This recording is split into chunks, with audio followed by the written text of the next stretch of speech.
Okay, so workbench editor open positioning controls where editors open.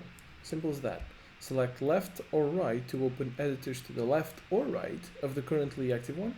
Select first or last to open editors independently from the currently active one. Okay, so if you set to right and I open a new file, let's open main.scss. It's going to open to the right of this file, of the active editor. If you set it to left, obviously it's going to open to the left of the active editor.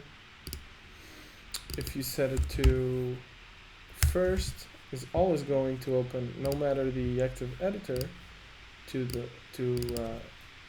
left, not to the left of the editor, but to the left of everything. So it's going to open as the first one.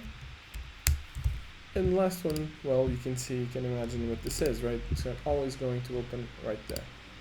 Now, what's more useful? To the right of the editor? Well, actually, to me, the most useful option is last, because when I have my tabs open, right? So my editor's open, and when I open a new file, I would rather have it always open on the right hand side, right? And this is not the default behavior. By default, it will open to the right of whatever's the active editor. And I prefer that because usually when I'm working on a repository, I have the tabs organized the way I want them to, right? So opening a file to the right of that, so the default behavior is this, opening to the right.